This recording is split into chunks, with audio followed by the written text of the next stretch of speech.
Hey everybody, Ryan here at etrailer.com. Today we have the eTrailer hitch installed on the Sienna. Probably my most favorite thing about this particular hitch is that it is hidden for the most part. The only thing you're going to be able to see is the receiver. I also really like how it sits just about flush with our rear bumper. Now that's going to allow us to use many folding accessories without having to worry about them making contact. In my opinion, this hitch has the most durable finish out of many of the other ones. It's actually going to be a matte black carbide finish. So it's going to stand up to the elements really well. It's also going to be more scratch resistant. This is a class 3 hitch, so it's going to have that 2" by 2" receiver tube opening. It's also going to utilize a reinforced collar for extra strength. Also, the pinhole is going to be the standard 5/8 size. If you need a pin and clip, you can pick one up on etrailer.com. It's also going to have loop style safety chain openings. Now these are nice because there's going to be no interference with them. So you're going to be able to use just about any size hook that you might have. The hitch is going to have a maximum tongue weight rating of 525 pounds. That's going to be the amount of weight pushing down on the hitch.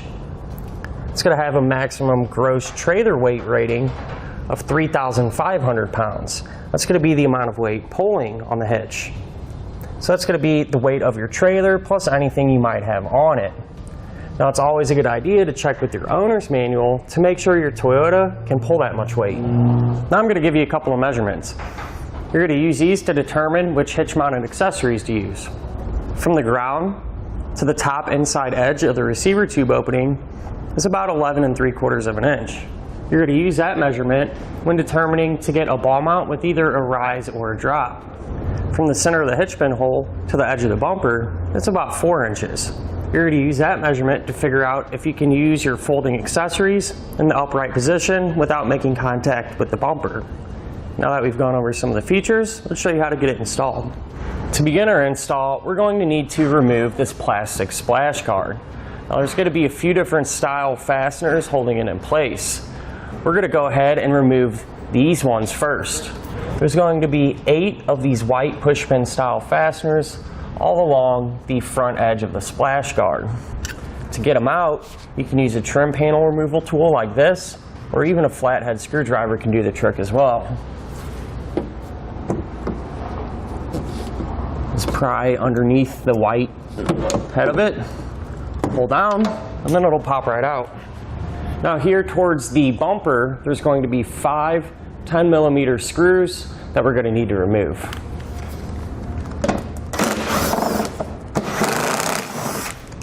Now finally, there's going to be 4 fasteners like this. The best way to get these out is with a Phillips head screwdriver, and they can be kind of tricky sometimes, so what I found that works good is to, while you're spinning it, actually kind of put some light pressure pulling down on the splash guard, and it'll pop free like that. Once we have it removed, we can just set it off to the side for now. Now eventually we're going to need to pull our bumper back a little bit to make enough room to get our hitch up in there. Well, what's going to make that a little bit easier is if we remove these fasteners that hold our bumper cover to the wheel wells. So we're going to have one over here on the driver's side. And to get it, use a flathead screwdriver or trim panel tool. And they're very similar to the white fasteners that we removed earlier. You just pry down on the center portion of it. You can get behind it and pull downward. Now we're going to repeat that process on the other side, except there's going to be 2 of them same fasteners. We're going to need to lower our exhaust down, but before we do that, I like to use a strap, and I put it on each spring on each side of our van, and tighten it up a little bit. That way when we do lower the exhaust, it can be controlled and won't fall down on us. To lower it, we're going to have to remove 3 rubber isolators just like this. One here by the tailpipe, and one right here, as well as right here. Now the trick I like to use is to use some spray lubricant and soak the rubber isolator down That way it makes it a little easier to pry off. I'm just going to use a pry bar.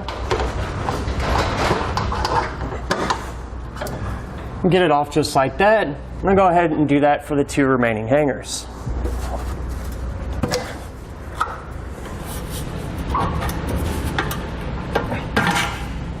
Now here on the frame rail, we're going to have 1 rubber plug and 3 black stickers. We're going to need to remove those.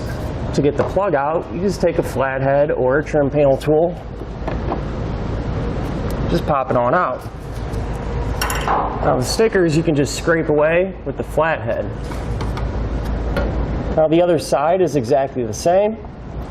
So once we have all these removed and clean, we'll go ahead and repeat that same process. And keep in mind, anything from this point on, if we do to one side, we'll do to the other.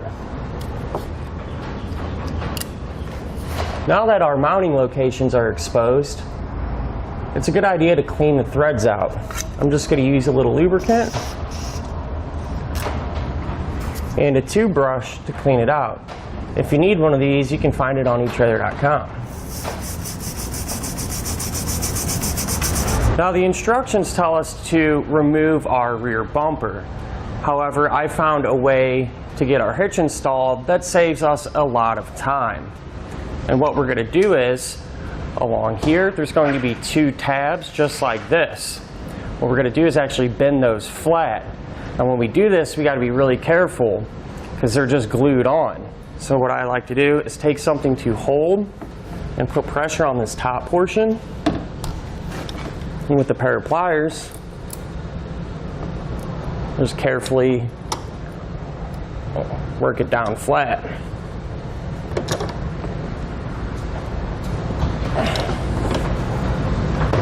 Before we put our hitch in place, I just want to point out what hardware we're going to be using. Now this setup is going to be used for all of our attachment points. We're going to take a bolt and a conical tooth washer, put it on like that, and then we'll put this up through the hitch and into the frame. Now you just want to make sure that the teeth on the conical tooth washer are always going to be facing the hitch. So you'll put it on like this. Now with an extra set of hands, you can put the hitch in place. Now we will have to kind of fish it in there and bend our bumper tabs around it.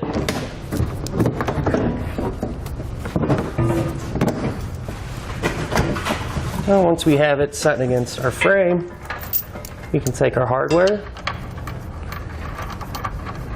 and get it hand tight. We're going to want 1 bolt in each side. That way the hitch will support itself while we work on the rest of the hardware. With all of our hardware in place, we can go ahead and snug them all down.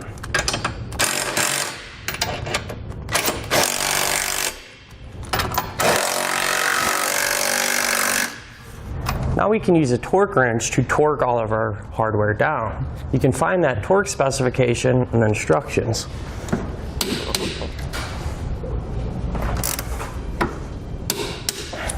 Now we can go ahead and rehang our exhaust the same way that we removed it.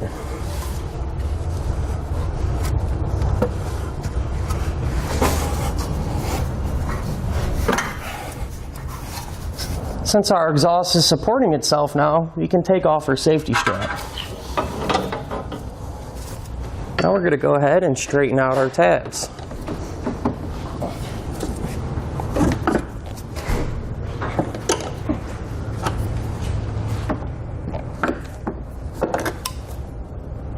Now we can trim out our panel. That way we can put it back into place and it won't interfere with our hitch.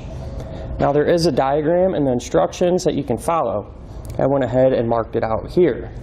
Now since this plastic is relatively thin, you can use a sharp knife, some shears, or even a Dremel tool if you have one to remove that material. Now I'm going to go ahead and reinstall our panel the same way that we removed it.